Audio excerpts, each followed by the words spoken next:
Welcome everyone to the Lofi Poli Sci podcast. I'm your host, Michael Pickering. That's right, low-fi's and low fidelity, low quality, in your face, messy as can be global news show.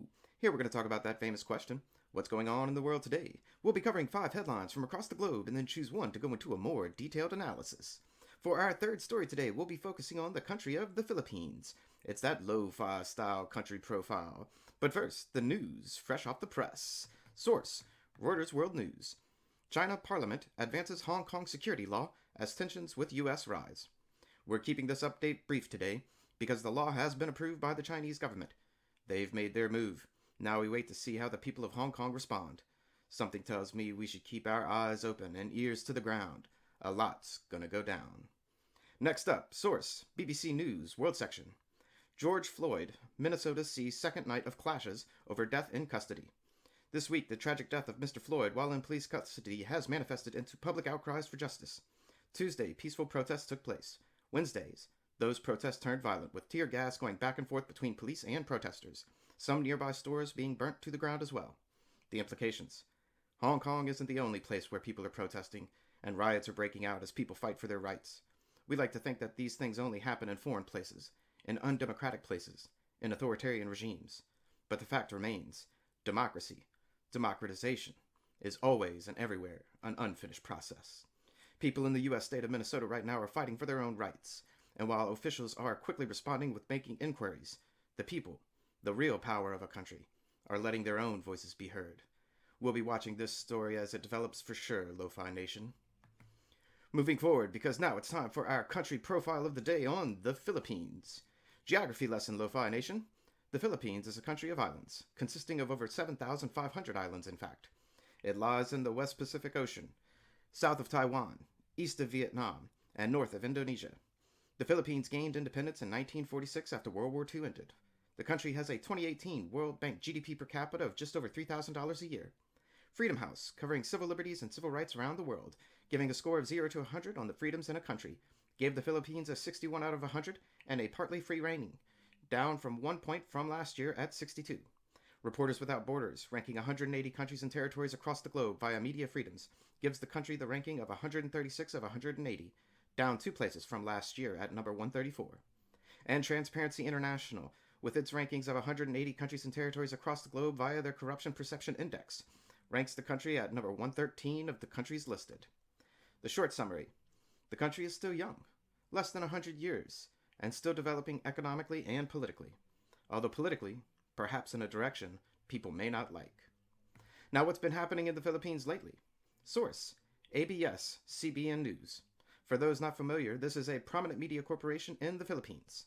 The headline: NTC issued shutdown order versus ABS-CBN due to Sol-Gen petition versus franchise. Chief. Let me break down this headline for you, Lo-Fi Nation. NTC is the National Telecommunications Commission, and the Sol-Gen is the Solicitor General of the country. This story goes back to early May, when the Telecom Commission ordered a cease and desist order to ABS-CBN, which forced them to stop broadcasting in the country until their broadcast license was renewed. This story here, from the media company itself, is a pretty amazing read. On the Rio, everyone knows exactly why the government is holding up the renewal process and ordering the company off the air. During President Duterte's election, ABS-CBN was critical of him, and Duterte regularly takes shots at the news company as fake news. However, in a country like the Philippines, when you're trying to get your broadcast license renewed, you may not want to run with that as your headline. So what do these wonderful journalists and media organizations do? They run a story about the legal proceedings holding up the process. And reading in between the lines, you can feel it oozing with the truth of the situation. The Solicitor General is holding things up because President Duterte is likely ordering him to. But a simple read of the story, without the context of the country, the context of the situation, you'd think this is just a story about legal proceedings and the renewal of a broadcast license. Hence, why comparative perspective is so important to understand the world. The implications? Beautifully crafted piece of work, ABS-CBN. Keep up the good fight. We here at Lofi Poli Sci are rooting for you. And to all those Western media companies, bad form for not picking up this story. And now for our headline of the Spotlight segment. Source: Reuters World News. Trump executive order takes aim at social media firms. Draft. This story we're keeping brief as well, because it's very much in the developmental stages, and we're unsure of how this will play out. The background and implications of the story. A recent tweet of the president was marked by Twitter to be fact-checked. The president didn't like this.